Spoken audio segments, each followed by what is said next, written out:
Good morning, everybody. This is just a quick little video on care and maintenance for, well, pretty much all detectors.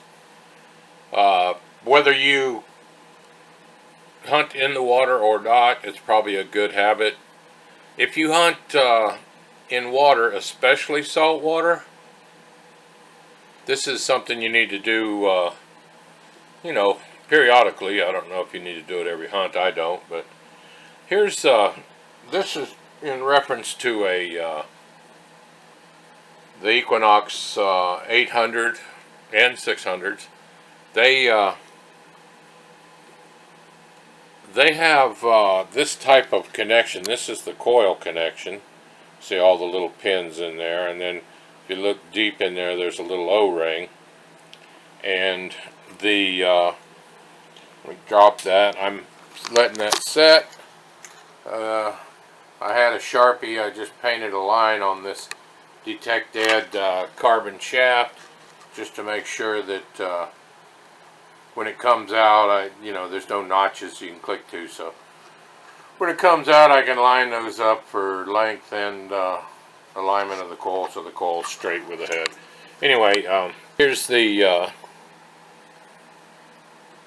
headphone jack, and it, you see here, here's that, and then this, and then, I don't know if you can see up here, but there's a little ring down in the bottom. Well, what you need to do, or what I do, I'm not telling you how to do your equipment, but put just a very little bit of this Trident pure silicone grease. This is what they use for dive connections wherever there's O-rings. Put just to clean this up very good, threads and all, and then put just a little bit on here. You just want a very light coating. You don't want to gob it on there. And then this dielectric grease that promotes connections and also blocks against what we used to call in the boating business the greenies. And what the greenies are is just, corrosion from salt water, and they will actually stop all electric from flowing, or they will create a lot of resistance, so that could be a problem. And something I didn't know, one of our friends in the metal detecting community, Digging with Rob, FL Thunder, just had his Knox go down after beach hunting in saltwater. And what I didn't know, and I can't remember just who brought it up, but this cap is not waterproof. I mean, it does have a little rubber keeper here, and there is something here, but see if I can get this up here without getting paint all over everybody. And you can see the little connections there, the little pins. So that is for the headphones, or excuse me, the coil. Sorry about this. I'm trying to reach down in video. Okay. So anyway, on these little female pins right here, use just, a micro touch of the dielectric silicone compound, this stuff right here on top of the jar. Just a touch, a micro touch. And then, get you a little bit of this silicone lube, say right around in here, and once again, right around here, just a tiny bit. You don't want to glob it on anything, just but make sure everything's clean, and then just a touch. You can use a toothpick if you get a little too much on, but I just use my finger and just barely put a little coating on this, and the same goes with this here.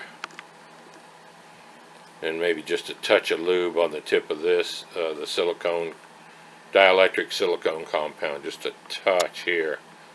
But like I say, don't gob it on. Put a very light coating, and it will waterproof or help keep your stuff waterproof. So if you're using it in salt water, I can't remember who told Rob about it, but I didn't even realize it because I always use headphones. I think it helps with some of those deep, really faint signals, especially when there's people at the beach. You hear them laughing and hollering and hooping and having fun. But I do that. Whether you want to do it or not, I guess that's up to you. But I've used this on my Garrett AT Pro. You know where the battery cap is on those. Well, there's a big O-ring there too, and you sure don't want to get any water intrusion into that, because you can kiss that AT Pro goodbye, or AT Gold, or just about any of them. I've used it on my Sea Hunter Mark II for, I guess it's probably going on 3, maybe 4 years, and never had a problem with it.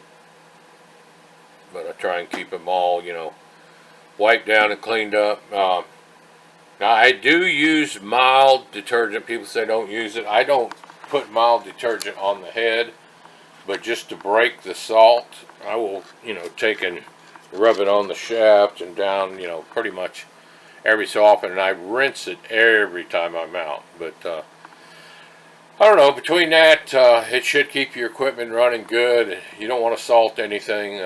Cameras, especially detectors, anything like that. Pinpointers, they all have O-rings to seal water, even waterproof pinpointers. It also keeps you from rolling an O-ring, because it's dry, or putting a nick or a scuff in it that'll, of course it won't seal right. These, by the way, these headphones, I know they make a lot of them. These came from Tony Eisenhower. He takes a set of MSAs and he builds his own speakers, and I like them. They're pretty light. They're plenty loud. I usually run mine, I'm thinking, on 20 or 21 on the volume. I think it goes to 25. So I don't run the volume all the way up on them. And I think this is 2 years now on those, and they've worked flawlessly. Hadn't had a problem whatsoever with them. Anyway, that's it. Just wanted to touch base, let everybody know what I do, and it's your option whether you want to do it too. The dielectric silicone compound you can buy it at any hardware store usually. This you get at a dive shop, or I bought mine on Amazon. It's Trident pure silicone grease. 2 ounces will last you probably 267.5 years. Thanks for watching. Hope this helps. Keep your equipment operating and without failing. Thanks. Bye.